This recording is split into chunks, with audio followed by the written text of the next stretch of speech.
Alors, bonjour tout le monde. Bienvenue au webinaire Réinventer la rue devant l'école. Je m'appelle Manuel Moreau, je suis chargé de projet et développement au Centre d'écologie urbaine. Donc, aujourd'hui, au webinaire, beaucoup d'inscriptions, beaucoup de personnes présentes également, d'un petit peu partout au Québec, même certaines personnes de France. Là, on est très choyés que vous vous intéressiez aux rues écoles permanentes comme nous, finalement. Rapidement, là, le webinaire va être enregistré, il va être disponible dans les prochains jours également sur le site rueécole.ca. Si vous avez des questions tout au long du webinaire, n'hésitez pas à utiliser le module questions-réponses. On va tâcher de répondre aux questions au fur et à mesure. Mais il faut savoir qu'il y a une période de questions aussi, un 10 à 15 minutes environ, qui est réservée à la toute fin. Finalement, le Centre d'écologie urbaine remercie le gouvernement du Québec et le ministère du Transport et de la Mobilité durable pour son soutien financier dans le cadre du programme d'aide financière du Fonds de la sécurité routière. Donc, le webinaire aujourd'hui, ben, c'est l'opportunité pour nous de vous présenter le fruit d'un travail de plusieurs mois qui prend la forme d'un guide sur la mise en œuvre de rues écoles permanentes pour transformer durablement les abords des écoles au Québec. Avant de se lancer, je voudrais aussi remercier l'apport inestimable de ma collègue Iman Salama pour la production de ce guide. Elle ne pouvait pas être parmi nous au webinaire, malheureusement, aujourd'hui. Donc, le guide aussi dont je parle, là, il est lancé simultanément à ce webinaire.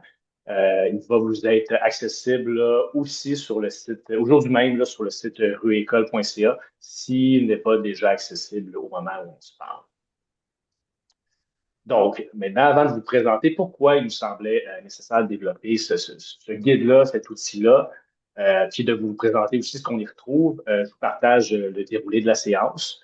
Donc, bien sûr, on va parler rapidement de la ville à hauteur d'enfant, comme le guide s'inscrit dans ce chantier-là. On va faire un bref retour sur les rues-écoles, surtout les rues-écoles temporaires au Québec depuis 2021. On va bien entendu prendre le temps de vous présenter le guide, là, définir qu'est-ce qu'une rue école permanente. On va aussi vous présenter un petit peu plus précisément les principes qui entourent la rue école permanente et différents scénarios d'aménagement de rue école permanente. Puis on va compléter dans un deuxième temps là, avec un panel sur comment intervenir en faveur des rues écoles permanentes avec des invités évidemment très, très intéressants. Puis comme je l'ai dit un petit peu plus tôt, on va finir avec une période de questions. Donc, avant de poursuivre, pour ceux qui ne nous connaissent pas, on est le Centre d'écologie urbaine. On est un organisme à but non lucratif créé en 1996 par des citoyens et des citoyennes engagés à transformer leur communauté de manière durable. Donc, on propose des pratiques, des politiques pour créer des villes écologiques, démocratiques et en santé. Et bien, pour ça, on collabore avec des communautés, des municipalités un petit peu partout au Québec, puis on prend part à des partenariats nationaux et internationaux également. Avant de poursuivre aussi, je vous invite à remplir un très court sondage brise-glace. Donc, on vous demande si vous connaissez la rue École et aussi si vous l'avez déjà expérimenté. Avant que je regarde les résultats de ce sondage-là, je vais laisser la parole à Mme Isabelle N. Miron, qui est conseillère municipale et mairesse suppléante de Gatineau. À Gatineau, là, la rue École a déjà été testée, expérimentée plusieurs fois. On l'a invité aussi parce que Gatineau est présentement accompagné pour préciser leur vision à moyen terme entourant les rues écoles et les rues écoles permanentes dans le cadre du financement qu'on a pour ce projet-là. Donc, si vous le permettez, Madame Miron, je vous laisse la parole pour un petit 2 minutes. Merci, merci Manuel. Bonjour tout le monde. C'est un plaisir de me joindre à vous depuis la très belle ville de Gatineau. Euh, Manuel m'a présenté comme conseillère municipale, mairesse suppléante, mais je dirais que mon rôle le plus important, c'est accompagnatrice de demoiselles à l'école depuis 2010. Je suis sur le point d'ailleurs de me faire montrer la porte dans ce rôle parce que le bébé de la famille s'en va au secondaire et elle ne veut plus que sa mère l'accompagne à l'école. Je ne sais pas pourquoi. On le voit clairement sur le terrain, les rues-écoles, ça fonctionne. D'abord, c'est une question de sécurité. Aux abords des écoles, il y a des enjeux bien réels qu'on connaît tous, une circulation dense, des comportements imprévisibles, du stress pour tout le monde. Au Québec, on connaît bien ce qu'on appelle le syndrome de la porte. Les rues-écoles viennent réduire tous ces risques de manière très concrète, parce que moins de voitures, on le sait, c'est plus sécuritaire. Au-delà de la sécurité, un autre gain majeur, ce sont les saines habitudes de vie. On encourage les jeunes à marcher, à bouger, à être autonomes, et ça, c'est un changement durable. On voit aussi un impact sur la qualité de vie, non seulement des parents et des enfants, mais de tout le voisinage. Moins de bruit, moins de pollution, un environnement apaisé autour des écoles. Ça bénéficie autant aux élèves qu'aux résidents du quartier. Ce qui est intéressant aussi, c'est qu'un projet comme celui-là, ça crée des liens. La rue devient un espace communautaire où les gens se rencontrent plutôt qu'un simple corridor de circulation.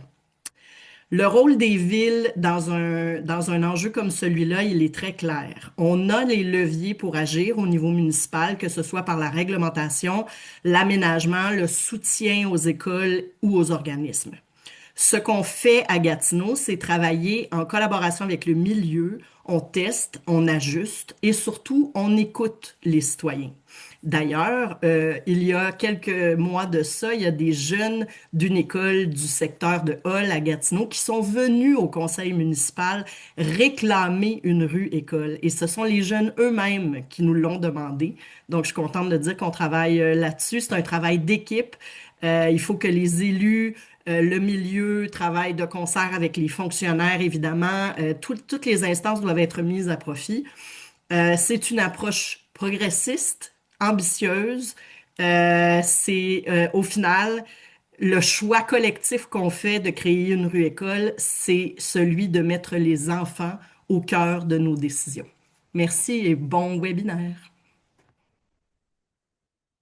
Ben, merci beaucoup, Mme Miron, pour votre présence. Puis je sais que la communauté scolaire, vous avez fait référence à un groupe d'étudiants qui est allé au conseil municipal. La communauté scolaire de l'École du Lac-des-Fées, là, hyper mobilisée autour de la rue École, puis comme vous l'avez dit, particulièrement les enfants. Alors, c'est super intéressant de ce côté-là. Je réagis rapidement là, au sondage Brise-Glace. Là, il y a presque la moitié des personnes qui savent qu'est-ce que c'est une rue École. On espère que le webinaire là, va vous en apprendre un petit peu plus. Puis il y a 18% qui l'a déjà expérimenté. Vous voyez, c'est un petit peu plus que ce que je pensais. Alors, ben, super nouvelle. Merci d'avoir répondu à ce bref sondage de Brise-Glace. Donc, avant de poursuivre, on voulait, ben, avant de rentrer dans le vif du sujet, donc le guide, on voulait premièrement prendre un moment pour vous parler de la ville à hauteur d'enfants. Donc, le guide dont on parlera aujourd'hui, c'est une première publication en lien avec cette vision-là, donc d'aménager la ville à hauteur d'enfants, comme le fait d'aménager les abords des écoles de manière durable, c'est une façon porteuse et rassembleuse d'aménager la ville à hauteur d'enfants. C'est un moyen de répondre aussi aux enjeux de sécurité, au déclin du transport actif et indépendant chez les enfants, puis au déclin du jeu libre également. Donc, le centre, nous, le Centre d'écologie urbaine, on souhaite se positionner en faveur de l'approche de la ville à hauteur d'enfants, comme elle est en ligne directe avec les démarches de rue école, mais aussi de rue ludique qu'on a mis en place depuis quelques années en partenariat avec l'École de santé publique de l'Université de Montréal. Ça, je vais y revenir dans quelques minutes. Donc, pour ceux qui sont moins familiers, la ville à hauteur d'enfant implique de mettre l'enfant au cœur de toutes les préoccupations. C'est aussi en adéquation avec la Convention relative aux droits de l'enfant des Nations unies, dont le Canada est signataire. Donc, en adéquation particulièrement avec les articles 3, 12 et 31, donc, qui expliquent que les adultes doivent faire tout ce qui est mieux, doivent faire ce qui est le mieux pour l'enfant. Quand les adultes prennent des décisions, ils doivent penser à la façon aussi dont elles vont affecter les enfants. Il y a l'article qui dit aussi que l'enfant a le droit d'exprimer son opinion et les adultes doivent les écouter et les prendre au sérieux. Et ben, les enfants ont bien sûr le droit de jouer et de se reposer. De notre point de vue, penser la belle hauteur d'enfant, c'est remettre les usagers vulnérables au centre. Ça contribue aussi à l'épanouissement de toute la communauté. Au final, l'équation est assez simple, là. Une rue où il est agréable et sécuritaire de jouer pour les enfants, pour les plus jeunes, ben, une rue aussi, c'est aussi une rue où il est agréable et sécuritaire pour tous les usagers vulnérables. Puis bon, peut-être, pourquoi pas donner l'opportunité aux adultes de jouer dans l'espace public aussi. Donc, on se permet pas assez de faire ça, là. Maintenant, le concept, ben, la rue école au Québec depuis 2021. Le concept de rue école est arrivé au Québec il y a quelques années, donc en 2021. Dans ce cas-ci, on parlait surtout d'intervention temporaire, de fermeture de rue à la circulation aux abords des écoles le matin et l'après-midi, dans la totalité des cas. Donc, l'objectif restait de créer un environnement convivial et sécuritaire aux abords des écoles pour, comme je l'ai dit un petit peu plus tôt, là, encourager la mobilité indépendante et active des enfants et le jeu libre, bien sûr. Donc, c'est vraiment en 2021 qu'on a mis en place le projet Changer les règles du jeu, qui est un projet de recherche et intervention avec nos partenaires de toujours de l'École de santé publique de l'Université de Montréal. Et donc, par la suite, là, il y a plusieurs municipalités québécoises là, qui ont expérimenté la rue école temporaire. Puis, parallèlement, il y avait de plus en plus de communautés aussi qui se mobilisaient pour réclamer une meilleure sécurisation des abords des écoles et aussi, bien sûr, des trajets scolaires. Et grâce à ce projet-là, là, les recherches de l'ESPUM, de l'École de santé publique, qui ont permis de démontrer la pertinence des interventions de rue-école temporaires. Et ça a contribué à sensibiliser aussi les citoyens et les citoyennes aux enjeux de sécurité aux abords des écoles. Ça fait en sorte de renforcer la sécurité des enfants. Puis ça fait en sorte aussi de créer des occasions de dialogue sur les modes de déplacement. Puis ces rues-écoles-là, ces premières expérimentations-là ont vraiment démontré le potentiel qu'ont ces aménagements simples et réversibles euh, pour améliorer là, la sécurité, puis investir, inviter les familles, puis les enfants, les jeunes à réinvestir la rue. Par contre, elles ont aussi révélé quelques limites structurelles, opérationnelles et sociales qui prennent leur mise en place. Donc, quelles sont-elles, ces limites-là? Ben, la rue école temporaire repose quand même sur une gestion logistique fragile. Euh, pour ceux qui le savent, là, le 18 qui a expérimenté la rue école, là, la gestion de la rue école temporaire, ça repose souvent sur des bénévoles ou des agents de terrain et aussi sur des dispositifs de fermeture qui sont parfois difficiles à entretenir ou à installer. Donc, ça peut souvent être un frein pour les communautés qui veulent intervenir.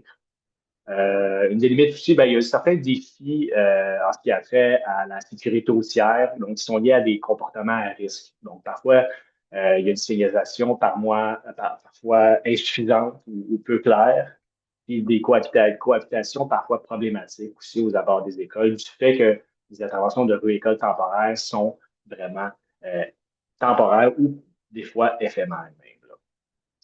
Il y a aussi une absence de normes claires. Donc, chaque projet, ça fait en sorte que chaque projet est dépendant des moyens des municipalités, puis il n'y a aucune type ou typologie de rue qui figure dans un cadre normatif ou qui fait l'objet d'une reconnaissance institutionnelle aussi. Là. Donc, on est vraiment dans les premières étapes là, des rues écoles. Par contre, la rue école temporaire ça reste une solution pertinente là, dans certains cas pour sécuriser l'environnement scolaire.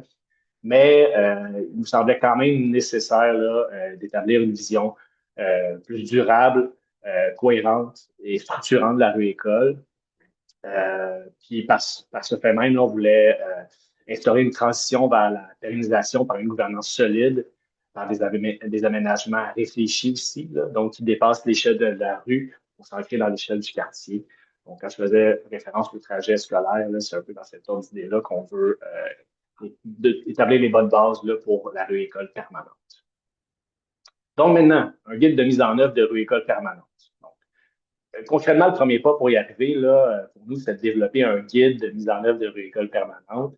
C'est le premier au Québec là, qui propose un cadre opérationnel, des repères, des outils aussi pour imaginer, planifier et mettre en œuvre des rues écoles permanentes à échelle d'enfants particulièrement, et donc accroître leur pérennité et leur impact à l'échelle québécoise. Donc, c'est un guide qui s'adresse vraiment à toutes les personnes qui sont concernées par l'aménagement de la sécurisation et aussi de la sécurisation des abords scolaires. Donc, on peut penser aux personnes élues, aux membres de la fonction publique, municipale, scolaire, aux spécialistes en ingénierie, en design, en architecte du paysage, et aussi les comités scolaires au sens large, là, donc les parents, le conseil d'établissement de l'école, etc., etc. Donc, on veut vraiment que ça soit un guide d'inspiration, puis un outil d'aide à la décision aussi. Aussi, bon, les recommandations que vous y verrez ou vous y voyez doivent être interprétées puis adaptées selon le contexte, bien sûr.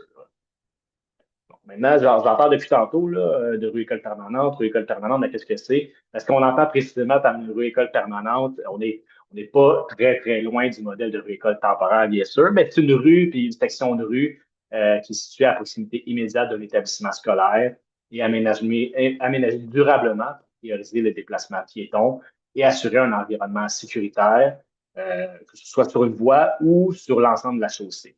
Fait que selon le contexte, l'accès aux véhicules motorisés, donc aux automobiles, peut être soit interdit, restreint ou encadré, que ce soit de façon permanente ou à certaines périodes de la journée, comme la rue-école temporaire. L'objectif, c'est vraiment de réduire les conflits d'usage puis offrir un espace public propice aux jeux libres, encore une fois, à la marche et au vélo. Donc, dans notre cas, dans le cas du guide, la rue école permanente a déploie trois scénarios évolutifs que je vais vous présenter dans quelques instants. Mais avant de se lancer, bien sûr, on n'a pas la prétention d'avoir inventé le concept de rue école permanente. Là. Nous autres, on l'a nommé rue école permanente, mais évidemment, un petit peu partout, particulièrement en Europe, ce concept-là existe depuis plusieurs années. Les scénarios développés dans le cadre du guide que vous allez voir, ils se basent majoritairement sur des exemples internationaux. On en a sorti quelques exemples ici. Par exemple, Paris. Bon, la ville de Paris s'est dotée il y a quelques années d'un plan de déploiement de rue-école qui est nommé Rose École dans leur cas. Puis, à ce jour, il y a environ 300 interventions permanentes, là, que ce soit la piétonisation complète ou des rues apaisées. Les effets sont assez clairs. Là. En 2024, le nombre d'enfants tués ou même grièvement blessés dans les rues parisiennes était 3 fois moins élevé qu'en 2016. Alors, c'est très, très porteur comme intervention dans leur cas. Aussi, en Angleterre, il y a des centaines de rues-écoles. La plupart de ces rues-écoles temporaires, mais il y en a de plus en plus qui incluent des aménagements transitoires, comme celle que vous voyez sur la photo. En Italie aussi, depuis 2021, ben, il y a la ville de Rome qui déploie des rues-écoles qui sont encore une fois fermées à la circulation de manière temporaire ou permanente. Donc, on voit ici un exemple là, de route scolaire artistique qui est un tronçon fermé aux automobiles, bien sûr, puis qui est bordé de deux écoles primaires et trois écoles secondaires. Donc, c'est le tronçon parfait là, pour intervenir. Et cette route scolaire-là, elle fait partie d'une trentaine d'interventions qui sécurisent les abords scolaires à Rome. Et ben finalement, Tirana, en Albanie, c'est vraiment, euh, de manière surprenante, une des villes pionnières là, en ce qui concerne la réflexion sur la place de l'enfant en ville. Tirana a transformé environ 8000 mètres carrés d'espace public en lieu apaisé. Donc, c'est l'équivalent de 30 terrains de basket. Puis ça couvre 40 des écoles primaires de son territoire. Là. Alors, hyper intéressant de ce côté-là. Maintenant, le guide, qu'est-ce qui contient le guide? Ben, l'approche de la rue école permanente, elle vise à assurer la pérennité des aménagements et faciliter l'appropriation collective du projet. Donc, la mise en place d'une rue école permanente doit être intégrée dans une démarche globale, vraiment déclinée en étapes, en stratégie d'action pour répondre là, aux besoins des communautés. Puis bon, pour faire ça, on trouve dans le guide là, différents outils, donc une feuille de route qui synthétise l'ensemble de la démarche, met en évidence aussi les actions clés, les stratégies activées à chaque étape pour avoir une mise en œuvre réussie et durable là, de du projet. On a un tableau comparatif là, des modèles temporaires et permanents aussi, pour vraiment bien comprendre quand même la distinction entre les deux concepts. Il y a également les conditions d'une intégration urbaine durable des rues-écoles, que ce soit par le fait d'avoir un cadre réglementaire clair, des aménagements fixes, flexibles et ou durables, d'avoir un processus de co-construction communautaire et une adhésion continue au projet également, ou que ce soit d'avoir une intégration urbaine et écologique là, du projet. Et finalement, on va y arriver. On a une méthode de conception aussi pour concevoir un projet adapté au contexte qui permet dans un premier temps d'identifier la configuration urbaine de votre rue école potentielle. Puis pour faire ça, on a 5 grands types de rues québécoises qui ont été dégagées, qu'on a fait à partir de l'analyse d'un échantillon d'école primaire là, qui représente vraiment divers contextes là, dans la province. Cette méthode-là, là, elle permet de comprendre les enjeux, les usages pour vraiment affiner votre compréhension du site, puis dégager les conditions propices aussi pour l'aménagement d'une rue école permanente. Puis le guide, là, rapidement, identifie aussi les axes stratégiques là, pour ancrer l'école dans un réseau de mobilité active, puis les principes d'aménagement d'une rue école permanente et 3 scénarios d'aménagement. Et j'y viens. Donc, cette méthode de conception-là, elle vient simple, puis on n'a pas le temps, évidemment, de rentrer dans les détails aujourd'hui, mais on voulait premièrement vous partager que, comme la rue école permanente se distingue d'une rue apaisée et sécurisée habituelle, on a ciblé 4 principes d'aménagement qui devraient guider sa conception. Donc, le premier, c'est la sécurité et l'apaisement de la circulation. L'idée ici, c'est de créer un environnement sûr, lisible et apaisé où l'enfant peut se déplacer et jouer en toute confiance en mettant en place différentes mesures là, comme réduire ou interdire la circulation motorisée ou mettre en place des mesures d'apaisement de la circulation ou encore connecter la rue au réseau de mobilité active en place, comme je le disais un petit peu plus tôt. Le deuxième principe d'aménagement, c'est l'enfant et le jeu libre au centre. On en parle depuis le début là, du jeu libre. L'idée, c'est de faire de la rue une sorte d'extension de la rue école. On veut faire en sorte que la rue devienne vraiment un espace d'expérimentation, de jeu libre, d'apprentissage pour l'enfant. Ce qu'on propose, c'est vraiment de penser la rue à hauteur d'enfant, avec des repères visuels simples, du mobilier adapté aussi, puis mettre en place des aménagements conçus pour stimuler l'imagination, le mouvement et les interactions sociales. Là, Mme Miron l'a mentionné un petit peu plus tôt. Le troisième, c'est l'identité visuelle forte et sentiment d'appartenance. Donc, donner à la rue école, le fait de donner à la rue école une signature visuelle forte, ça va permettre de la distinguer du tissu urbain environnant. Puis ça va favoriser aussi la lisibilité des usages, la reconnaissance immédiate, puis la fierté collective, puis aussi le sentiment d'appartenance que les enfants ont, non seulement envers l'aménagement, la rue école comme telle, mais envers leur école aussi. Là. Finalement, le dernier, ben, c'est convivialité et résilience climatique. Donc, faire de la rue un milieu de vie durable, accueillant et vivant, ben, ça va faire en sorte qu'il va être propice aux rencontres, aux expériences sensorielles, d'apprentissage en lien avec la nature, là, plus particulièrement. Donc, la rue école permanente peut prendre différentes formes. Elle ne repose pas sur un modèle unique. Elle dépend vraiment du diagnostic territorial qui est réalisé en amont. Par contre, on propose, comme je l'ai dit un petit peu plus tôt, 3 scénarios types qui se veulent vraiment des modèles d'inspiration. Il faut savoir que ces modèles-là peuvent être évolutifs, adaptables et bien sûr combinables. Mais ces scénarios-là, les voici. Le premier s'appelle la rue respire. Donc, on parle de sécuriser la rue sans fermeture à la circulation. Donc, la vision pour ce scénario-là, c'est un apaisement de la circulation, une mixité des usages aussi. Donc, la rue reste, dans ce cas-ci, ouverte à la circulation motorisée en tout temps, mais on priorise la sécurité et le confort des enfants. L'objectif, là, plus précisément, c'est de créer un espace accueillant pour le jeu libre et les déplacements actifs sur au moins une voie, tout en menant la circulation là, motorisée, comme je l'ai dit, mais de manière modérée ou très modérée. Donc, grosso modo, on peut imaginer une reconfiguration de la rue qui permet de piétonniser une plus grande partie de la chaussée, normalement occupée par les voitures. Là. On voit un petit peu sur l'image ici. Là. Donc, les stratégies d'aménagement, un petit peu plus précisément pour ce scénario-là, c'est d'éliminer le stationnement sur au moins un des côtés de la rue et rétrécir la chaussée à un sens unique. Élargir les espaces dédiés aux personnes piétonnes aussi, là, comme vous le voyez ici, pour intégrer bon, des zones d'attente, de jeux libres. Créer une zone tampon aussi végétalisée, puis de l'ombrage naturel là, pour vraiment sécuriser les limites entre l'espace piéton et la chaussée. Puis pour ce scénario-là, là, on s'est appuyé sur la norme de référence qui est la chaussée repartagée, là, qui implique vraiment une reconfiguration de la rue pour permettre de piétonniser une plus grande partie de la chaussée. Et évidemment, là, il y a l'intégration de voies ou de pistes cyclables sécurisées là, au besoin.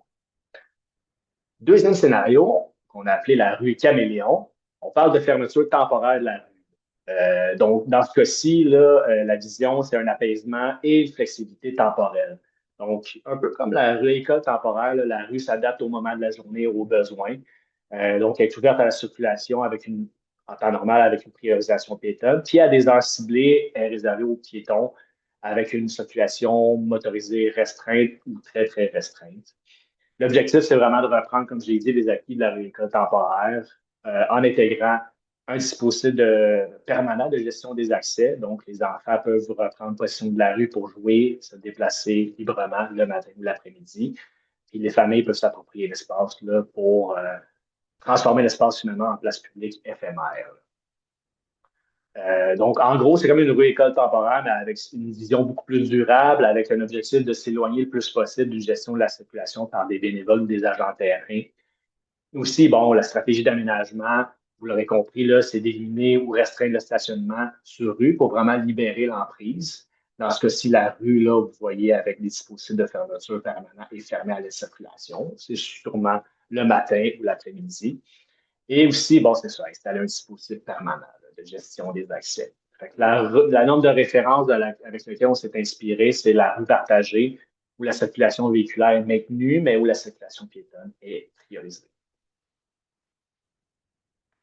Alors, le dernier scénario qu'on a développé, on l'a appelé la rue libre, qui est dans ce cas-ci bien simplement une piétonisation définitive de la rue. Donc, la vision, c'est de fermer en permanence à la circulation automobile, sauf exception.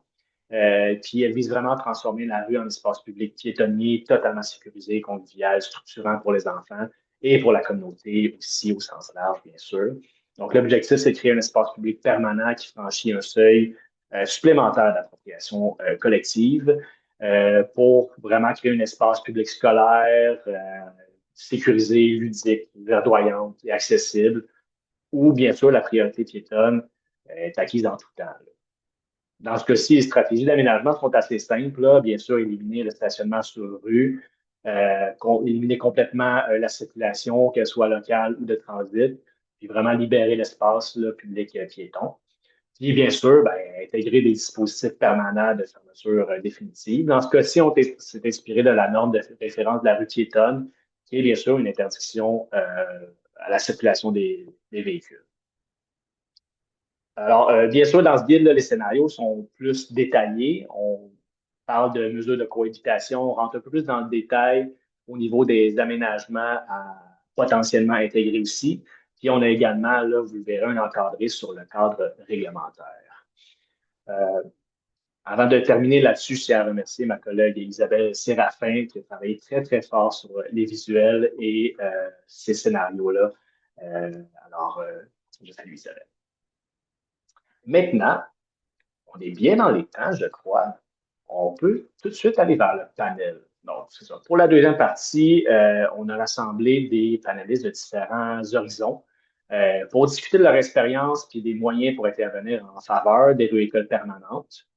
Alors, je présente dans un premier temps les panélistes, puis après ça, je vais sauter aux questions tout de suite. On a premièrement M.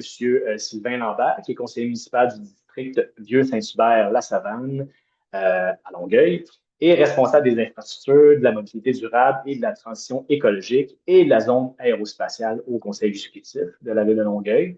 Donc, M. Lambert a dirigé le Cégep Édouard-Montpetit, l'École nationale d'aérotechnique avant d'être élu et a été également consultant formateur en gouvernance et en planification stratégique. Il faut savoir également qu'à Longueuil, la ville a expérimenté la rue école temporaire aux abords de deux écoles, dont l'école Hubert-Perron en automne 2024. Puis l'expérience a été vraiment un succès, là, particulièrement du côté des enfants. Puis vraiment, le contexte était idéal là, pour aller un petit peu plus loin. Fait qu'il y a une fermeture complète là, qui a donc été rapidement évaluée. Puis il y a une première phase là, qui a été implantée en automne 2025. Donc, vous voyez, c'est vraiment une fermeture complète de la rue avec un petit peu de marquage au sol aussi très joli. Ensuite de ça, ben, on a Mme Luna Calmette-Rappel, qui est agente technique en architecture de paysage pour l'arrondissement du Plateau-Mont-Royal à Montréal, à la division de l'aménagement écologique du paysage. Donc, elle travaille sur plein de projets, là, elle travaille à la planification, conception, réalisation de projets de parcs, d'espaces, de places publiques, de rues piétonnes, de rues partagées, ruelles vertes et projets transitoires. Elle a surtout, ben, notamment, travaillé sur la conception de la place de l'Ange Cornu, qui est la première place école à voir le jour sur le plateau Mont-Royal. Donc, vous voyez, c'est une rue école permanente, là, dans ce cas-ci, bien sûr. Elle a été appelée place école. Donc, elle implique vraiment la fermeture permanente, complète, d'une partie de la rue pour créer un espace sécurisé et apaisé pour les enfants et la communauté. Cette intervention-là est aux abords là, de l'école Paul Brouchézy, là, sur le plateau Mont-Royal. Et on a finalement Mme Florence Oriard, qui est ingénieure et docteur en aménagement du territoire et responsable d'études aménagement urbain au CEREMA Méditerranée, qui est une antenne territoriale du CEREMA. Je parle de CEREMA Méditerranée, donc vous l'aurez peut-être deviné, là, le CEREMA est une organisation de France qui accompagne l'État, les collectivités et les entreprises pour accompagner les territoires aux défis climatiques. Donc, le CEREMA et Florence là, ont beaucoup travaillé sur la question de ce qu'on appelle ici école permanente. Ils ont produit un guide similaire au nôtre pour la ville de Marseille, qui a été une belle, une grande source d'inspiration pour nous. Donc, cet accompagnement-là de la ville de Marseille a, entre autres, permis de réaliser quelques projets comme celui-ci que vous voyez là, qui intègre une fermeture pérenne à la circulation, qui intègre aussi du mobilier urbain, puis qui a été réfléchi là, grâce à un processus participatif avec la communauté. Il faut savoir aussi qu'en France, là, il y a plusieurs grandes villes qui investissent de manière importante en faveur de rues-écoles, comme la ville de Grenoble, là, on a une image ici, puis leur place aux enfants, où les rues sont souvent complètement réaménagées. Mais je parlais de Paris tantôt, il y a aussi Lille, Montpellier, là, près de Lyon, là, presque toutes les grandes villes en France là, se positionnent en faveur là, d'un réaménagement là, ou de rue-école, qu'on peut appeler rue-école temporaire ici. Maintenant, alors, c'est pas la période de questions. J'arrête de partager mon écran et on va aller au panel. Ce ne sera pas bien. Je vais essayer d'arrêter le partage. Voilà. Et je vais aller tout de suite avec mes questions. Je vais commencer avec une question un petit peu à tous, là. Donc, on pourrait peut-être commencer avec vous, M. Lambert, là. Et après ça, on pourrait poursuivre avec vous, Luna, et avec vous, Florence. Ça va être la même question pour les trois. Donc, pourquoi, selon vous, est-ce important de créer des abords d'école plus sécuritaires pour les enfants? Alors, je vais me lancer puisque vous m'invitez à le faire. Merci, Monsieur Moreau. C'était très intéressant, votre présentation. Je pense que ça a bien mis la table. Et je trouve aussi que Mme Miron, d'entrée de jeu, là, elle a quand même mis bien en évidence ce qui peut motiver une ville à mettre en place, et puis pourquoi c'est important de créer des abords plus sécuritaires, des abords d'école plus sécuritaires pour les enfants. Euh, j'ai envie de dire, moi, je vais surtout insister sur l'aspect que c'est dans l'enfance qu'on forme les saines habitudes de vie durables. Et je vais vous donner une petite statistique. En 1971, 8 écoliers ou écolières sur 10 se déplaçaient vers l'école, contre seulement 3 sur 10 en 2011. Et pourtant, les parents veulent que leurs enfants bougent, là. Il y a pas de questions à se poser. Mais quand on parle aux citoyens, citoyennes, puis on leur demande, mais pourquoi? Pourquoi les enfants ne vont pas à l'école en marchant? Pourquoi ils peuvent... Et évidemment, vous le devinez, là, c'est pour une question de sécurité. Donc, une question de perception, une question aussi de réalité de sécurité. Alors à partir du moment où on fait la démonstration qu'on peut créer un milieu sécuritaire pour se rendre à l'école et vivre à l'école et jouer à l'école dans la rue, ben, c'est évidemment, on gagne comme milieu de vie, comme municipalité. Évidemment, on gagne des points face à nos citoyens, puis on réussit à créer ce qu'on souhaite créer avec tous les avantages que vous avez soulignés là, dans votre guide et que Mme Miron aussi a souligné d'entrée de jeu. Et j'ajouterais peut-être juste un dernier élément avant de laisser la parole à un autre panéliste, mais contrairement aux autres usagers vulnérables, ben, les enfants, ils n'ont pas le droit de vote, hein, on va se souvenir de ça. Donc, si nous, quand on fait des politiques publiques, on ne pense pas aux enfants et à la place qu'ils doivent occuper, qu'on souhaite qu'ils occupent, puis comme on souhaite soutenir leur développement, mais qui va le faire. Donc, c'est sûr que pour une municipalité comme Longueuil, mettre ce genre d'initiative-là sur place, ça s'inscrit dans cette volonté d'accompagner nos enfants dans leur développement. Voilà. Ben, merci, M. Lambert. Là, c'est intéressant votre intervention, comme quoi le fait que ben, vous dites que les enfants n'ont pas le droit de vote, là, puis souvent on justifie ça là, par le fait que peut-être que c'est moins de priorité, là, mais on dit souvent aussi que les enfants sont les citoyens de demain, et les enfants sont les citoyens d'aujourd'hui aussi, là, c'est des citoyens à part entière dans la communauté. Peut-être la même question là, pour vous, Lina, là, pourquoi est-ce important de créer des abords d'école plus sécuritaires pour les enfants?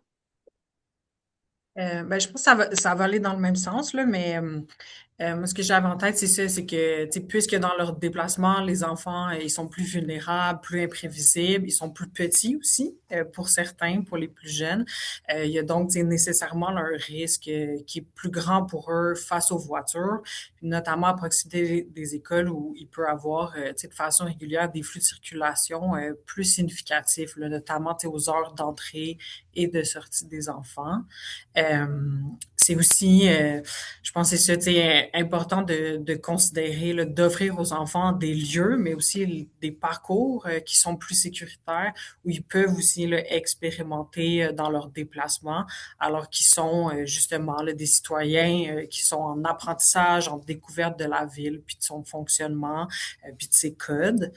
Puis c'est ça, plus les espaces, plus les parcours sont sécuritaires pour les enfants, enfants, ben, plus ils peuvent se familiariser avec leur ville, avec leur quartier de façon autonome. Puis ultimement, là, tu sais, c'est l'idée de créer comme un cercle virtueux, là, dans le sens de si les enfants peuvent se déplacer de façon sécuritaire, plus il y a d'enfants qui vont se déplacer, il va y avoir une vigilance accrue face à leurs déplacements puis aux enfants dans l'espace. Donc, il va y avoir plus de sécurité. Si, Luna, je trouvais ça intéressant que tu commences avec les enfants sont plus petits. C'est une Mm. évidence, mais on oublie souvent là, que la ville est créée pour les adultes, par les adultes, là, puis que les enfants n'ont peut-être pas nécessairement les mêmes repères visuels que nous. Ils voient la ville différemment, finalement. Là. C'est un peu inverser cette tendance-là là, pour laquelle on veut créer une ville à hauteur d'enfant. Même question pour vous, Florence?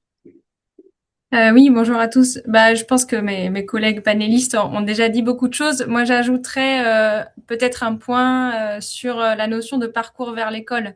C'est-à-dire qu'en fait, souvent aujourd'hui, en tout cas en France, ce sont des parcours qui sont facteurs de stress. Déjà, quand on dépose son enfant en voiture, en fait, on est stressé, on se gare pas bien, on jette son enfant. Voilà, ça crée en fait beaucoup de conflits d'usage, de stress et pas de temps aussi pour le lien social, évidemment. Alors que si on arrive en fait à proposer des environnements apaisés aux abords des écoles et des parcours apaisés, ça fait aussi que les enfants partagent des moments de qualité avec leurs parents quand ils sont petits. Et puis que devant l'école, finalement, bah, les parents puissent aussi sociabiliser, donc qu'il y ait moins d'isolement social, qu'il y ait moins de stress. Et tout ça, on sait aussi que ça se répercute évidemment sur les enfants qui peuvent bah, se dépenser sans être obligés de tenir la main. Enfin, voilà, donc c'est aussi finalement proposer de la qualité aux parents pour finalement améliorer aussi le lien avec l'enfant. Un petit complément.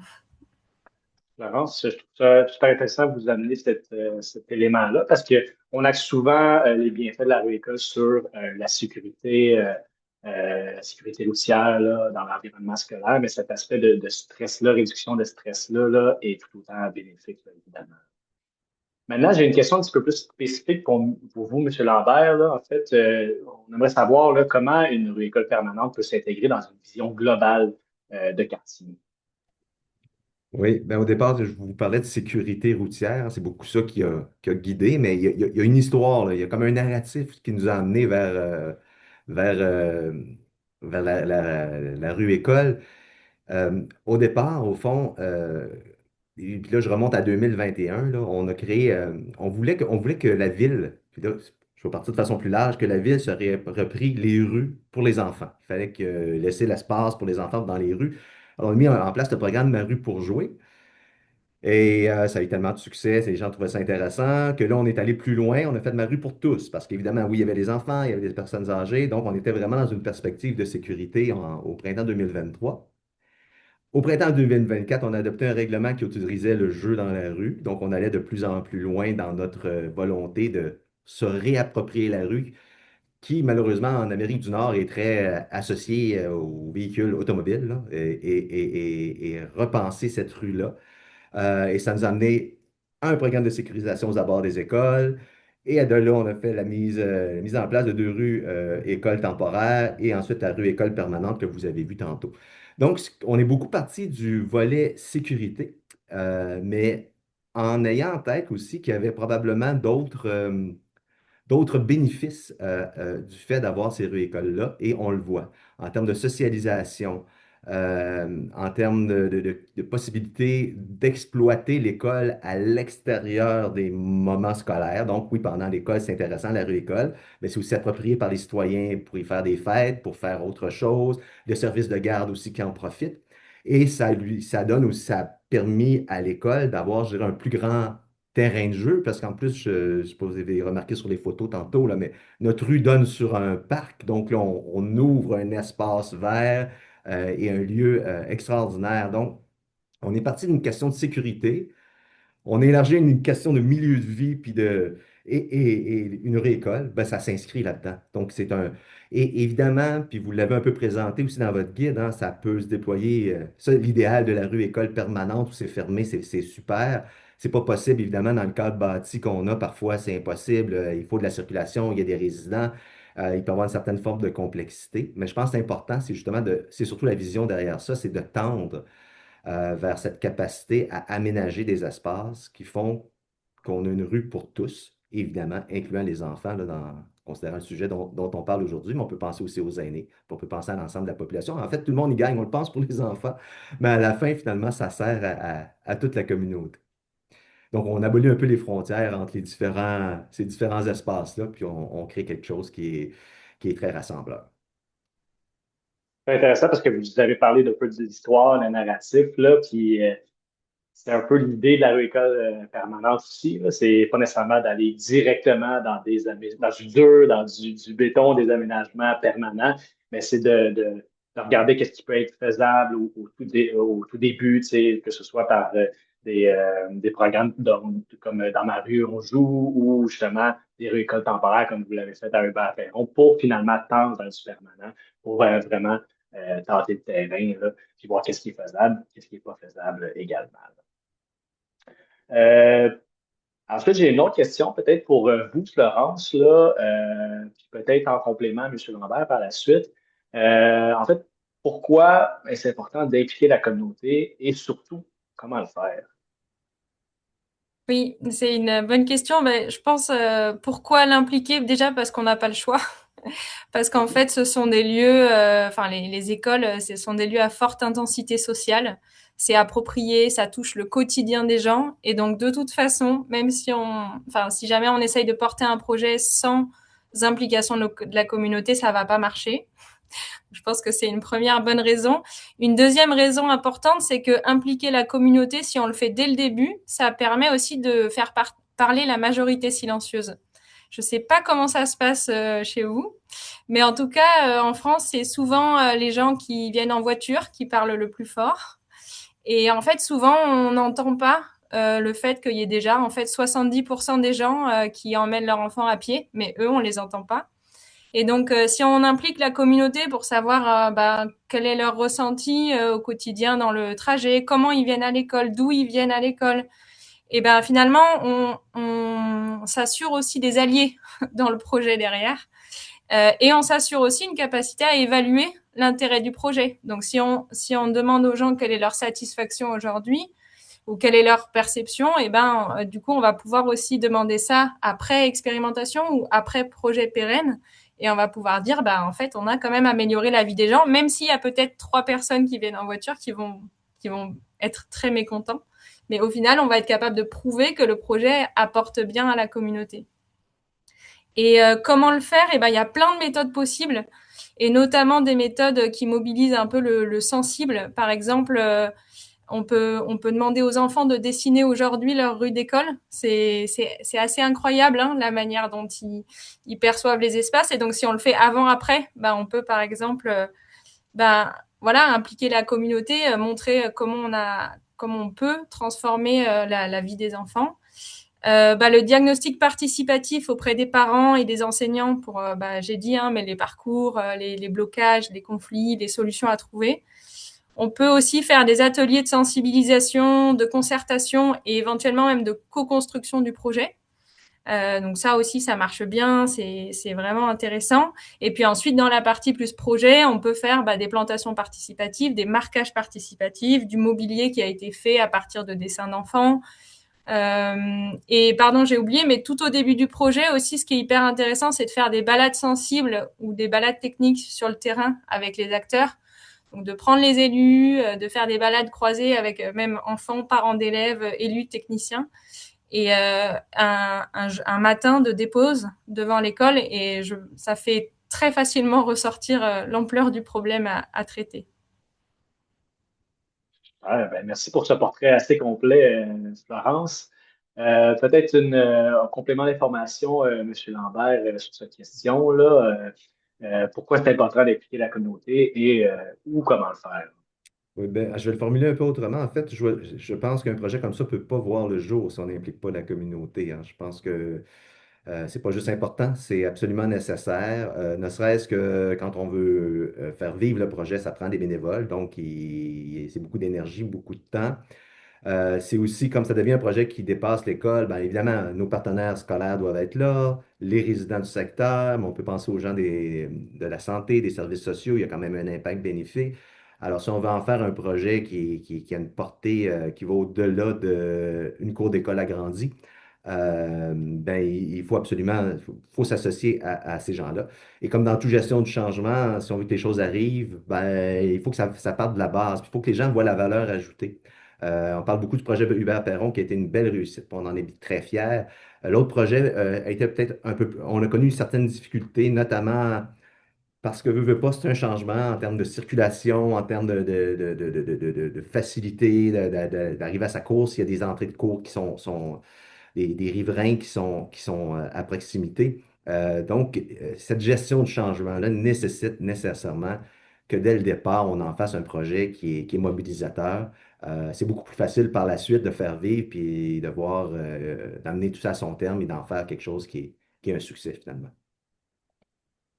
Oui, M. Lambert, merci pour vos réponses très complètes.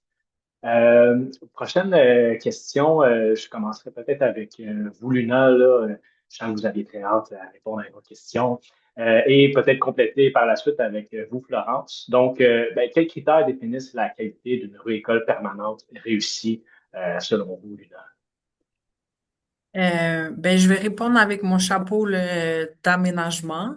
Tu sais, je pense que c'est le cas pour tous les espaces publics, là, c'est quand les gens les utilisent, en fait. C'est quand on voit les gens dans les espaces. Puis plus particulièrement pour les rues-écoles, je vais parler pour écoles permanentes, là, tu sais, basé sur l'expérience de la place de l'Ange Cornu. C'est de voir aussi que l'espace est utilisé de façon diversifiée. Euh, Nous, on a pu l'observer, mais je pense que c'est valide aussi pour les autres projets. C'est ça de voir que, notamment, puis en premier lieu, oui, que l'école utilise l'espace, que ça soit durant les classes, les récréations, au moment du service de garde ou dans des activités spéciales là, comme des fêtes de fin ou de début d'année.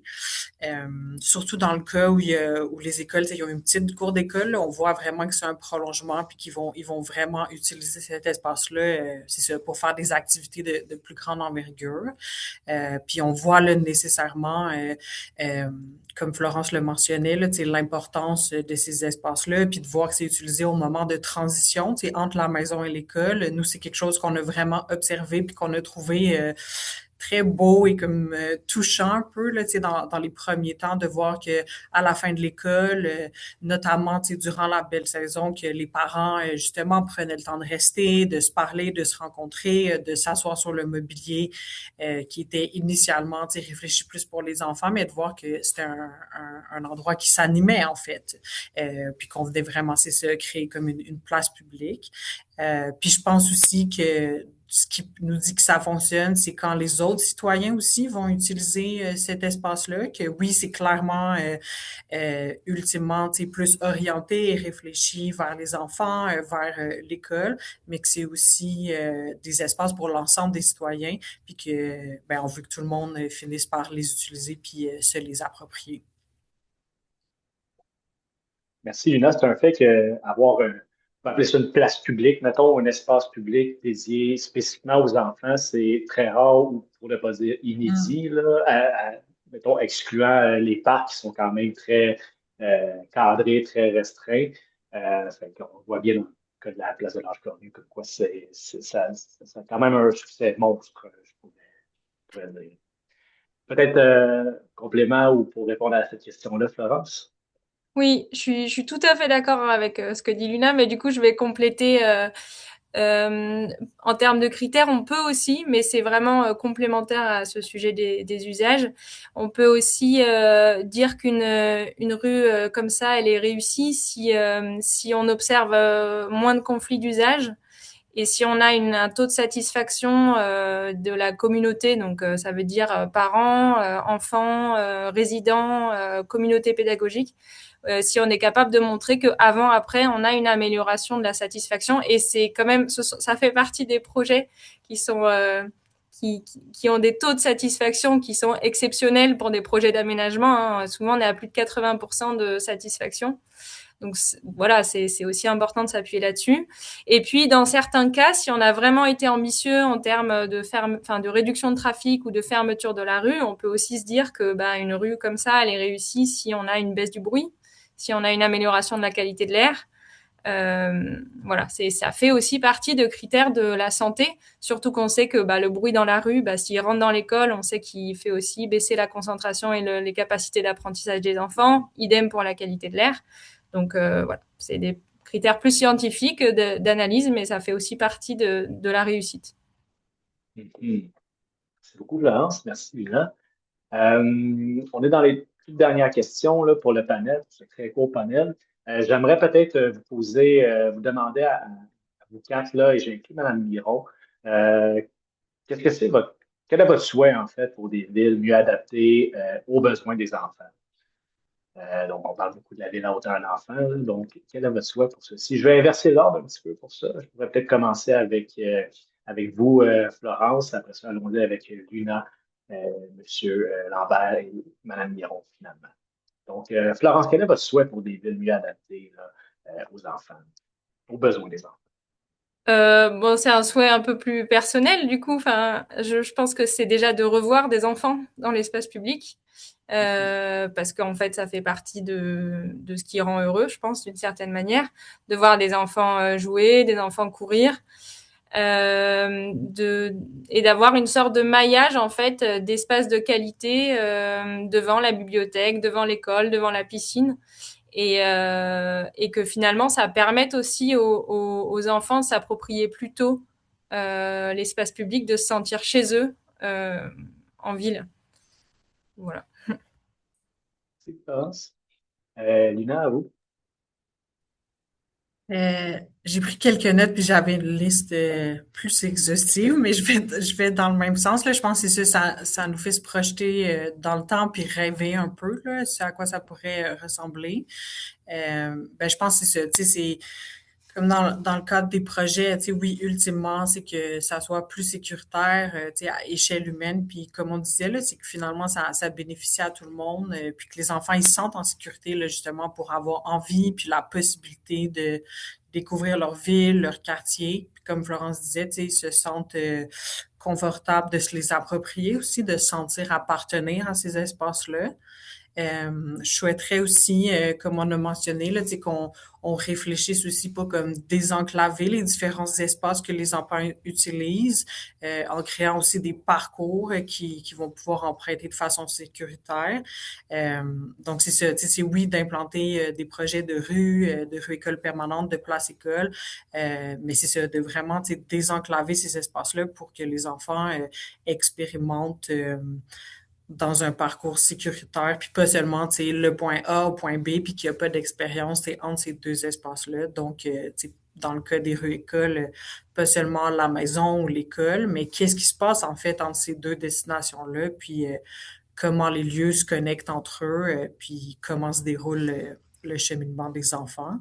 Puis, dernier truc, on en a parlé un peu, le plus au niveau de leur implication, tu sais, dans les instances décisionnelles. Tu sais, comme on disait, là, on peut avoir cette idée où certaines personnes ont, dès là que les enfants sont pas considérés comme des usagers légitimes de l'espace public. Puis c'est peut-être pourquoi tu sais, on les inclut pas dans les processus décisionnels.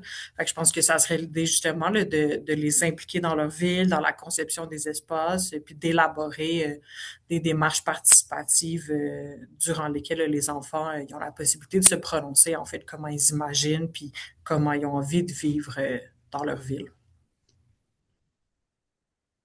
Ou Lina, j'aurais pas pu mieux dire. Monsieur Lambert. Ouais, ben moi, je vais le faire dans la perspective de l'homme politique, là. En fait, moi, mon souhait, c'est me promener dans mon district, puis d'entendre les citoyens, qu'ils soient tout petits ou grands, ou plus vieux, ou plus jeunes, me dire, notre ville, elle est extraordinaire, il y a un aménagement où les enfants peuvent jouer, je peux laisser mes enfants sortir, ils peuvent bouger, c'est attrayant, c'est un milieu de vie qui crée des conditions pour nous permettre de nous épanouir. Vous voyez, je suis dans le souhait presque fantasmé, là, mais je pense que ça se peut. En tout cas, il faut tendre vers ça. Quand j'ai ce type de témoignage-là, évidemment, c'est que le travail qu'on a fait là, porte ses fruits. M. Lambert. J'ai le goût de vous poser la même question, là, Mme Miron. Là. Votre souhait pour des villes adaptées aux besoins des enfants? C'était tellement pertinent ce que j'ai entendu jusqu'à maintenant, ça fait vraiment rêver. Moi, je vais mettre mon chapeau de responsable de la culture à la ville de Gatineau. Fait que moi, je dirais là, que je ferais le pari de la couleur, de la beauté, du ludique, des œuvres d'art public, mais pas d'art statique, là, des sculptures sur lesquelles on peut grimper, là, puis s'amuser, puis se soigner, puis en toute sécurité, évidemment. Et, euh, et c'est ça, tu sais, c'est un pari qu'on a fait à Gatineau. On partait de loin là, en termes de beauté et d'art public, là. La ville de Hull a déjà été qualifiée de la plus laide ville au monde par une élue du Parlement fédéral, l'autre bord de la rivière. Mais bref, c'est ça, tu sais, donc que les enfants se sentent, tu sais, qu'ils aient une curiosité, qu'ils voient des choses plus intéressantes que des bâtiments gris en béton, là, mais tu sais, qu'ils puissent sentir, comme on l'a dit, là, faire partie prenante de leur environnement. Puis pour conclure, je vous raconterai une petite anecdote. J'ai fait du porte-à-porte dans mon quartier dernièrement parce que dans un des parcs, on allait installer des jeux d'eau. Donc, évidemment, tu sais, ça allait changer un peu la vocation du parc. Puis, il y avait, comme d'habitude, un mélange de réactions. Tu sais, des gens très contents, évidemment, mais aussi les vieux grincheux qui disent, ouais, mais là, les enfants vont crier, puis ça va faire du bruit, puis tout ça. Puis, j'ai rencontré une dame qui était issue d'une nation autochtone qui était surprise d'entendre ses voisins dire, ouais, mais là, ça va faire du bruit. Puis, elle leur a dit, chez moi, on dit que quand les voix des enfants se taisent, le village va mourir. Puis j'ai trouvé ça tellement fort que je voulais vous le partager. On va retenir cette phrase-là, bien entendu. Ben merci pour ce panel. En fait, le panel, les questions plus cadrées là, sont finies, là, mais on a eu plusieurs questions quand même dans le module questions-réponses, là. Puis je vous inviterai peut-être à y répondre là, si vous le souhaitez. Je lance l'invitation vraiment aux quatre panélistes. Il y a une première question là, qui est c'est le premier qui ouvre son micro qui veut bien y répondre, là. En fait, quel est le retour d'expérience en lien avec les parents lors de la mise en place d'une nouvelle école? Puis dans le même état d'esprit, là, c'est quoi le retour d'expérience entre l'implantation d'une nouvelle école dans un quartier urbain dense, comme un centre-ville moyennement dense, comme au plateau, ben, c'est quand même assez dense, ou les milieux de banlieue, là. Fait que, à vous de voir, bien sûr, si vous souhaitez répondre à une des deux de ces deux questions-là, mais on peut commencer avec la première. C'est quoi le retour d'expérience en lien avec les parents lors de la mise en place d'une nouvelle école? Est-ce qu'il y a quelqu'un qui voudrait bien y répondre?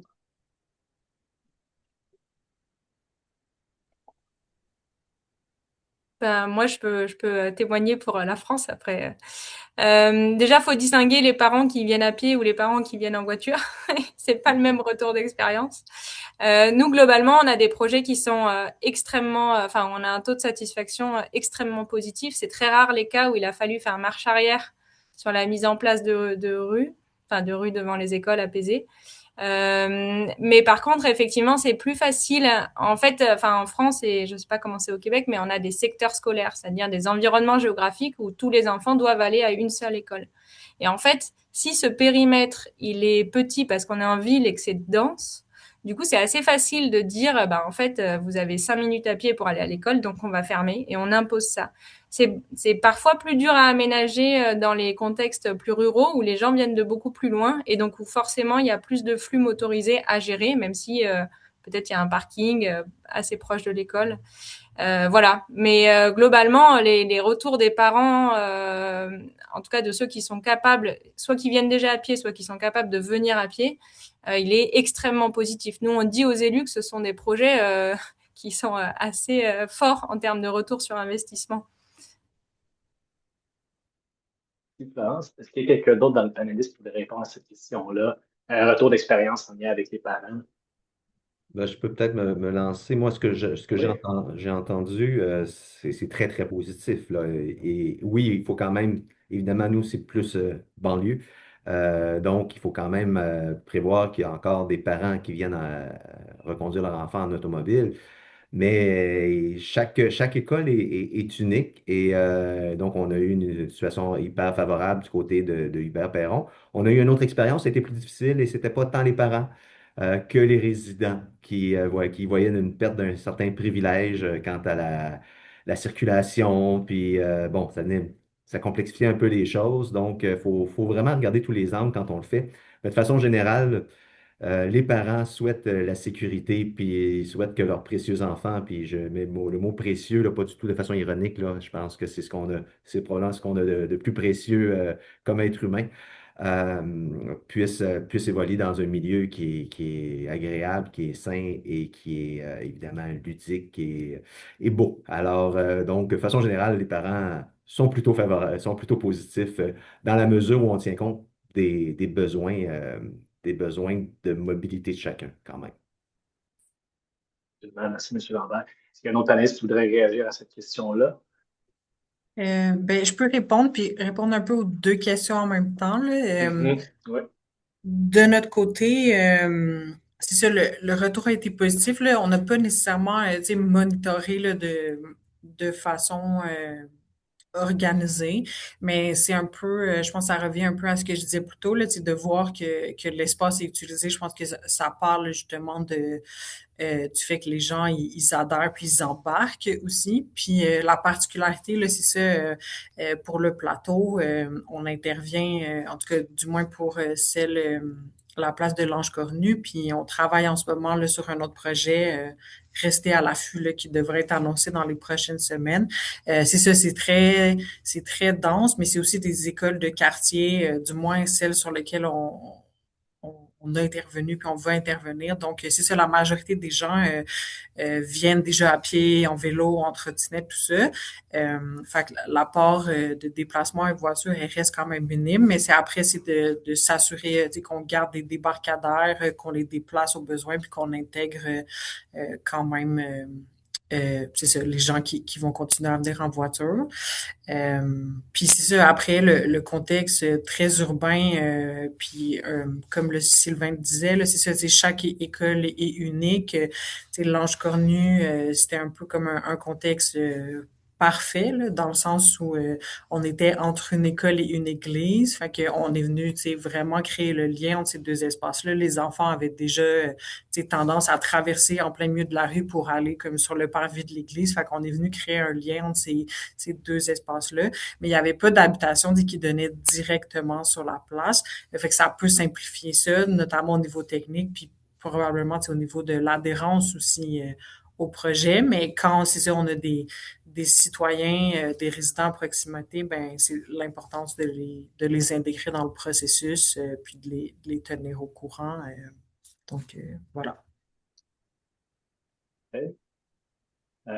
Madame Miron, est-ce que vous avez une réaction par rapport à cette question-là, le retour d'expérience en lien avec les parents ou avec le retour d'expérience dans une rue dans un quartier dense, moyennement dense, ou milieu de banlieue, tu sais, et bien sûr, les rues écoles à Gatineau, là, on peut considérer ça, particulièrement celle au Lac-des-Fées que je connais bien, là, on peut considérer ça comme un milieu de banlieue, là, mais est-ce que vous avez une Oui. réaction? Oui, ben, je pense que Florence l'a le mieux décrit. La différence, c'est vraiment les parents qui marchent versus les parents qui prennent la voiture. En général, le retour est très, très positif. Mais ceci dit, il existe, je pense que c'est très nord-américain comme attitude, mon char, ma rue, mes droits. Aussitôt qu'on questionne ça, il y a une réaction, il y a un ressac. Quand on parle de transport en commun, on le voit. Quand on piétonise des rues l'été pour faire un festival, on le voit. Donc ça, la relation profondément épidermique qu'a le Nord-Américain moyen avec sa voiture et s'il se sent brimé dans ses droits de se parquer où il veut, ça vient avec un certain nombre d'enjeux, là. C'est pas long qu'on est qualifié de woke, anti-voiture, tu sais, et qu'on va piétoniser tout et qu'on va forcer les gens à prendre le transport en commun. Puis c'est ça, tu sais, je ne peux parler que de mon expérience à Gatineau, qui est une ville qui est vraiment très, très, très étendue et qui a été conçu pour des voitures d'une taille incroyable. Là. La largeur des rues chez nous dans les vieux quartiers, je veux dire, ça n'a pas de sens. Là. Je pourrais conduire un bateau dans le boulevard où j'habite. Donc, ça, tu sais, aussitôt qu'on questionne ça crée toutes sortes de choses. Puis de là, l'important, je fais le lien avec la consultation, la participation citoyenne, embarquer les gens dans le projet en amont. Parce que si on arrive, puis on l'a vécu plusieurs fois, nous, on ferme des rues en pensant bien faire, puis le ressac est spectaculaire. Donc, voilà. Merci beaucoup pour la réponse. On a une question un petit peu plus technique ici, là, puis peut-être que je la dirigerai vers vous, Luna. On a bonjour lors d'une fermeture complète de la rue, dans une rue libre, par exemple, rue piétonne, là, on peut dire. Comment se déroule la gestion du déneigement? Alors, vous aurez compris que je ne la dirige pas vers vous, Florence, cette question-là, comme je pense que vous avez moins cette gestion-là de votre côté. Mais on voit que quand il neige en France, ils sont des fois désemparés, donc les conseils pourraient être bons. Mais ben ça va dépendre d'un site à l'autre, là, c'est ça. Mais si je parle de notre expérience, ce qu'on a vécu, ultimement, ce qui avait été discuté, c'est qu'on les déneigerait pas. Tu sais, ça devient un peu comme si on considère une cour d'école, tu sais, la neige finit par se taper, tout ça, tu sais, on n'avait pas nécessairement cette volonté-là. Si je parle pour Ange Cornu, puis le projet qu'on développe là, actuellement, ce qui nous a poussé à déneiger, c'est que, puis ça va peut-être répondre à d'autres questions, là, mais c'était des demandes qui étaient faites par le CIM, qui est le service incendie de la ville de Montréal, donc pour conserver certains accès. Après, nous, c'est ça, dépendamment du contexte, les accès demandés n'étaient pas les mêmes. Fait que c'est ces espaces-là, en fait, qu'on vient dégager à la place de l'Ange Cornu. On a un corridor, si je vais vraiment plus dans le concret, là, un corridor de 3,5 mètres avec un espace plus ou moins carré là, qui est dégagé, donc qui va être déneigé par nos équipes de l'arrondissement. C'est ça, pour permettre là, aux camions de pompiers dans ce cas-là de pouvoir rentrer dans l'espace puis de pouvoir déployer les pattes là, qui servent quand ils font des interventions. Puis ce qu'on a demandé, tant qu'à venir déneiger, c'est de venir créer un sentier là, comme de façon linéaire là, sur l'ensemble de la place. Puis si je peux parler là, du projet sur lequel on travaille, on va avoir aussi là, un corridor dans ce cas-là qui traverse la place au complet de 3,5 mètres, donc qui a été demandé qu'il soit déneigé dans le cas où un camion devait intervenir. Donc c'est ça, là je parle pour le plateau, là j'imagine que les contextes, dépendamment qui prend en charge ce volet-là, ça pourrait varier. Mais c'est ça, nous, le déneigement vient avec les demandes du CIM, puis le fait d'avoir un passage là, pour les camions. Sinon, c'est ça, comme je disais, on n'aurait pas déneigé, c'est ça, de prime abord. Là. Merci d'avoir répondu à cette question un petit peu plus technique, Luna. On a peut-être le temps pour une dernière question d'Adrienne Poutré. Je la lis. Je comprends que ce genre de projet doit être porté par plusieurs acteurs de la communauté, mais je me demandais, selon votre expérience, qui sont les leaders principaux qui portent les projets et les opérationnalisent? Relève-t-il plutôt du milieu scolaire, municipal, et c'est une maman qui siège sur un CE, et elle se questionne sur ses meilleurs alliés? Est-ce qu'il y a quelqu'un qui voudrait répondre spontanément? Ben, spontanément, j'ai envie de dire, c'est un projet qui ne peut pas se faire sans l'appui de la municipalité. Je pense qu'au cœur de tout ça, là, parce que ça reste une rue, et une rue, ben, c'est géré donc à partir du moment. Puis après ça, évidemment, le principal allié, le principal, la diade, c'est avec l'école ou le centre de service scolaire. Et à partir de là, ben, après ça, oui, on peut greffer d'autres intervenants. Mais au départ, il faut déjà que ces deux entités que sont la ville et le centre de service scolaire travaillent main dans la main, là. Puis s'il y a pas une volonté commune, en effet, ça va être difficile de réaliser un projet. Absolument. Merci, M. Lambert.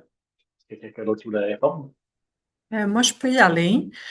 Pour parler, c'est ça, de l'exemple concret, mettons, de la place de l'Ange Cornu, parce que c'est ça, je pense qu'il ressort, là, c'est que comme En tout cas, du moins pour l'instant, puisque c'est quand même relativement nouveau, tu sais, on fonctionne de façon différente selon le contexte. J'imagine avec le temps, on va peut-être développer une façon où justement les écoles vont connaître, on va déployer ces projets-là. Donc, les écoles vont peut-être venir justement là, vers les villes, les arrondissements pour développer ces projets-là.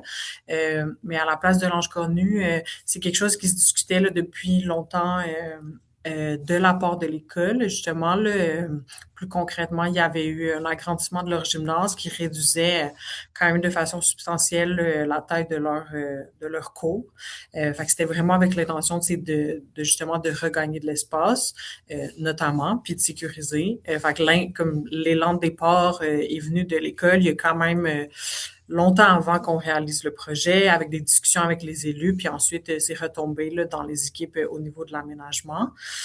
Puis après, c'est ça, comme Sylvain disait, c'est toujours une collaboration, là, c'est ça, comme entre, c'est ça, l'ensemble c'est ça, de l'école, des élus, des équipes de la technique de l'arrondissement, comme je disais, il y a les organisations plus au niveau de la sécurité, santé publique, tout ça, qui vont être pas santé publique, sécurité publique, pardon, qui vont être impliqués. Puis si je parle des projets qu'on est en train de développer, en fait, nous, de notre côté, on recevait un financement, puis ça l'a poussé, en fait, le développement de nouveaux projets. C'était aussi une orientation politique de déployer des nouvelles places écoles, comme nous on les appelle, mais écoles permanentes. Fait qu'on a fait des approches aux écoles, puis en analysant aussi les contextes qui se prêtaient le mieux, ben on proposait à l'école d'aménager à proximité de leur école. Fait que je dirais qu'on a fonctionné, nous, justement, pour l'instant, là, de façon différente selon les différents projets. Oui, je pense que Luna et M. Lambert ont assez bien résumé la question, mais Mme Miron, Florence, est-ce que vous avez quelque chose à ajouter là-dessus? Mme Florence Joannon, je pense que ça a été bien résumé. Mme Miron, parfait. Parfait. Mais je pense que ça fait 13h12. On est exactement dans les temps. Je pense qu'on a pu répondre quand même à la majorité des questions. Donc, je pense qu'on peut prendre le temps de conclure tranquillement. Je vais vous repartager mon écran. Ce ne sera pas bien long. Voilà, donc j'en profite pour remercier une dernière fois nos panélistes, donc Mme Miron, M. Lambert, Lina et Florence. Là, merci beaucoup d'avoir pris le temps d'être présent et présente premièrement, puis d'avoir répondu aux questions. Donc, autant vos réponses sur la vision globale là, d'un projet là, de vous, Mme Miron, M. Lambert, là, qu'il y a des questions un petit peu plus techniques là, de vous, Lina et Florence, là, ça a été assez précieux. Je crois que vous voyez bien mon écran ici. Maintenant, pour conclure, ben, en fait, j'aimerais conclure en vous annonçant qu'on est heureux, on a le plaisir de vous annoncer qu'il va y avoir la deuxième édition de la semaine de la rue École qui va venir pour la dernière semaine du mois de mai. Donc, l'année dernière, on a mis en place la première édition de cette semaine-là de la rue École. Donc, pendant cette semaine-là, on encourage vraiment toute communauté scolaire qui le veut bien à tenter ou à expérimenter la rue École temporaire dans ce cas-ci. Vous le voyez à l'écran, là, il va y avoir une rencontre d'information le 8 avril. Donc, si ça vous intéresse, n'hésitez pas à aller vous inscrire. Il y a aussi un accompagnement qui va être possible, qui potentiellement possible par le centre pour certaines communautés scolaires.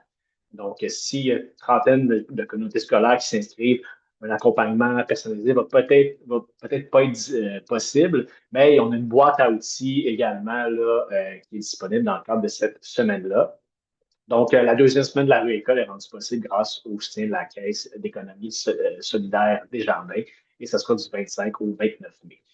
Il y a aussi un court sondage qui va vous être partagé. Merci de prendre quelques minutes pour y répondre. Je vous rappelle aussi de nous suivre sur les réseaux sociaux, sur notre page LinkedIn ou sur la page LinkedIn du projet Changer les règles du jeu et de vous inscrire aussi à notre infolette pour rester informé. Je tiens à vous mentionner aussi qu'il va y avoir un courriel de suivi avec les outils partagés aussi qui va vous être envoyé prochainement. Avec le sondage d'évaluation également. Je rappelle que le webinaire aussi a été enregistré. Il va être disponible autant sur notre page YouTube que sur le site ruécole.ca. Donc, vous pouvez le revisionner encore une fois avec votre famille et vos amis, si ça vous dit. Et ben, il est 13h15, donc ça conclut maintenant notre webinaire, notre panel. Je vous remercie infiniment. On était vraiment à beaucoup de personnes, je pense près de 120 là, au plus haut des présences. Là.